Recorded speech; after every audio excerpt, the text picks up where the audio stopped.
અમદાવાદના અમરવાડીમાંથી લગભગ 2.10 કરોડ રૂપિયાની નકલી નોટ પકડાઈ છે। તપાસમાં સામે આવ્યું છે કે સત્યમ ફાઉન્ડેશનની કારમાં ત્યાં કરોડોની નકલી નોટ મળી છે। આ નકલી નોટના કારોબારમાં સદગુરુ પ્રદીપજીનું નામ ખુલ્યું છે। માર્કેટમાં 500 રૂપિયાની હજારો નોટો ફરતી કરીને અર્થતંત્રને કોણ લગાડવા માંગતું હતું કરોડો રૂપિયાનો ચૂનો। નકલી નોટોની હેરાફેરીનો માસ્ટરમાઇન્ડ યોગગુરુ પ્રદીપજી કોણ છે અને શું છે તેનો ઇતિહાસ જાણો આ ખાસ વિડીયોમાં। મિત્રો, લોકો માટે સામાન્ય લાગતી બુધવારની એ રાત અમદાવાદ ક્રાઇમ બ્રાન્ચ માટે સામાન્ય ન હતી। ક્રાઇમ બ્રાન્ચની સ્પેશિયલ ટીમો અલગ અલગ ટુકડી બનાવીને રાતથી જ શહેરમાં ગોઠવા ગઈ હતી। અમદાવાદ ક્રાઇમ બ્રાન્ચને ગુપ્ત સૂત્રો દ્વારા બાતમી મળી હતી કે અમરવાડી વિસ્તારમાં લક્ઝરી કારમાં કરોડોની નોટોની હેરાફેરી થવાની છે। બસ પછી તો શું હતું, પોલીસે ફિલ્ડિંગ ગોઠવી રાખી હતી અને રાહ જોવાઈ રહી હતી કરોડોની કિંમતની નકલી નોટો ભરેલા વાહનની। રસ્તા પર ટ્રાફિક ધીમે ધીમે અરસતો હતો, પરંતુ પોલીસની નજરે હવે સુરતથી નકલી નોટોના બંડલો લઈને આવતી એક જ કાર હતી। પોલીસ અર્જુનની જેમ એકી ટકે કારની પ્રતીક્ષા કરી હતી। એવામાં લાંબી ઇંતજાર બાદ આખરે એ સમય આવી ગયો। દૂરથી કોઈ સરકારી અધિકારી કે વગદાર નેતાની ગાડી હોય તેવા લેબલ સાથે ફરતી એક ફોર્ચ્યુનર કાર રસ્તા પર દેખાય। પોલીસે આ કારને તપાસ માટે રોકી। તરત જ કારમાં અંદર બેઠેલા લોકોના ચહેરા પર ગભરાટ સ્પષ્ટ દેખાતો હતો। પોલીસે કારમાં બેસેલા શખ્સોને બહાર કાઢ્યા અને કારની તપાસ શરૂ કરી। કારની તપાસ કરતા ગણતરીની પળોમાં જ પોલીસને જે મળ્યું તે જોઈને સૌ કોઈ થોડીવાર માટે ચોંકી ગયા હતા।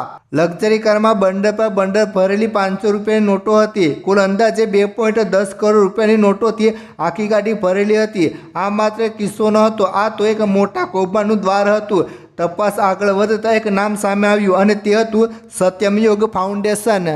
ભારતીય સંસ્થા યોગ અને આધ્યાત્મિકતા માટે જાણીતી હતી, પરંતુ હવે તેના પાછળ છુપાયેલો ચહેરો બહાર આવવા લાગ્યો હતો। આ ફાઉન્ડેશનના સ્થાપક તરીકે ઓળખાતા સદગુરુ પ્રદીપજી પર શંકાની સોય વળી અને કરોડો રૂપિયાની ચલણી નોટોના તાર સીધો સુરત સુધી જોડાયો। તપાસની દિશા હવે અમદાવાદથી સીધી સુરત તરફ વળી। કામરેજ નજીકના પારડી ગામમાં આવેલો આશ્રમ હવે પોલીસ માટે કેન્દ્રબિંદુ બની ગયો હતો। ગામના લોકો વર્ષોથી આશ્રમ વિશે શંકા વ્યક્ત કરતા હતા, પરંતુ કોઈ પાસે પુરાવા ન હતા। તેઓ કહેતા કે દિવસ દરમિયાન આશ્રમમાં યોગ અને સાધનાની વાતો થતી હતી, પરંતુ રાત્રે કંઈ અલગ જ દ્રશ્ય જોવા મળતું હતું। અજાણ્યા લોકોનું આગમન, અંદર જવાની મનાઈ અને રહસ્યમય વાતાવરણ હવે ધીરે ધીરે એક બાદ એક તારે જોડાઈ રહ્યા હતા અને આ બધું હવે સમાજમાં આવવા લાગ્યું હતું। પોલીસ ટીમ જ્યારે આશ્રમ સુધી પહોંચી ત્યારે તેનો માહોલ અચાનક બદલાઈ ગયો હતો। શાંતિ ભરેલા આશ્રમની દિવાલો પાછળ શું છુપાયેલું છે તે શોધવાનો સમય આવી ગયો હતો। તપાસ દરમિયાન અનેક શંકાસ્પદ વસ્તુઓ મળી અને પોલીસને શંકા મજબૂત થઈ કે અહીં માત્ર યોગ જ નહીં, પરંતુ કંઈ ગેરકાયદેસર પણ ચાલતું હતું। શું આ જગ્યા પર નકલી નોટો છપાતી હતી કે પછી આ માત્ર એક ટ્રાન્ઝિટ પોઈન્ટ હતો? સદગુરુ પ્રદીપજી જે લોકોને આધ્યાત્મિક માર્ગ પર બતાવવાનો દાવો કરતા હતા, હવે તે પોતે જ કાયદાની જાળમાં ફસાઈ ગયા છે। તેમના વિશે ગામના લોકોએ વધુ ચોંકાવનારા દાવાઓ કર્યા। અહેવાલો મુજબ આ આશ્રમની નજીક વર્ષોથી રહેતા અહીંના ગ્રામજનો દ્વારા એવું પણ કહેવામાં આવ્યું હતું કે રોજ રાત્રે અંધારું થતાં જ સ્વરૂપવાન યુવતીઓના આશ્રમમાં આટાફેરા શરૂ થઈ જતા હતા અને ત્યારબાદ આશ્રમની આડમાં કંઈ અલગ જ રંધાતું હતું। ખાસ નોંધ મિત્રો, આ વિડીયો જાહેરમાં ઉપલબ્ધ માહિતી અને મીડિયા રિપોર્ટ્સ પર આધારિત છે।